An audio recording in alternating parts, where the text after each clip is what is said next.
Hello' guys good morning. আজি শিৱৰাত্ৰি বুলি ৰাতিপুৱাই পুৱাই অকণ মন্দিৰটোৰ ফালে ওলাই আহিছোঁ। বাকী দিনত সময় নোপোৱা হৈছে, লাইফটো কোনফালে গতি কৰি আছে মানে গমেই পোৱা নাই। চ' আজি ওলাই আহিলোঁ অকণমান মন্দিৰটো চাফ চিকুণ কৰোঁ বুলি। এনেকুৱা অৱস্থা হৈ গৈছে মানে চাওকচোন, ৰাস্তাৰ ধূলিবিলাকে গোটেই মন্দিৰটো একদম শেষ কৰি দিছে।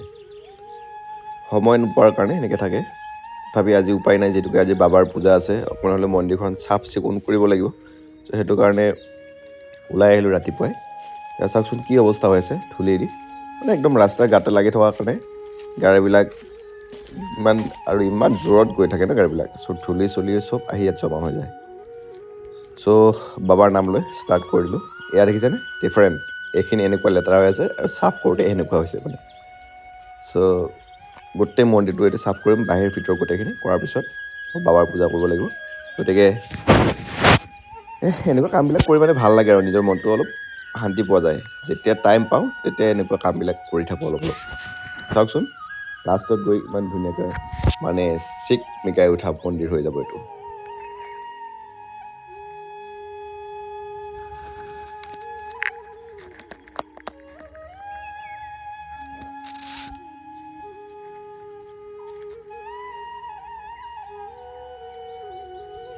ফাইনেলি গোটেই মন্দিৰটো চাফ চিকুণ কৰা হৈ গ'ল। এতিয়া ধুনীয়া একদম চকচকাই আছে। আৰু মোৰ লগত অকণমান হেল্প কৰি দিলে আমাৰ ওচৰৰে পেহী এজনী আছিলে, পেহীজনীয়ে পানী চানী আনি হেল্প কৰিলে, মই একদম পূৰা চাফ কৰিলোঁ। আৰু এতিয়া যিহেতুকে আমি অকণমান নাৰিকলী মন্দিৰত যাওঁ, সেইটো কাৰণে লৰালৰিকৈ এইখিনি চাফ কৰিলোঁ। আৰু সন্ধিয়া ইয়াত আমি পূজা কৰিম। আৰু বাকী আপোনালোকৰ শিৱৰাত্ৰি পূজা কেনেকুৱা জনাব কমেণ্ট কৰি, ঠিক আছে। আৰু মন্দিৰটো কেনেকুৱা লাগিছে জনাবচোন, ভাল লাগিলে, ঠিক আছে। Okay, bye bye and take care.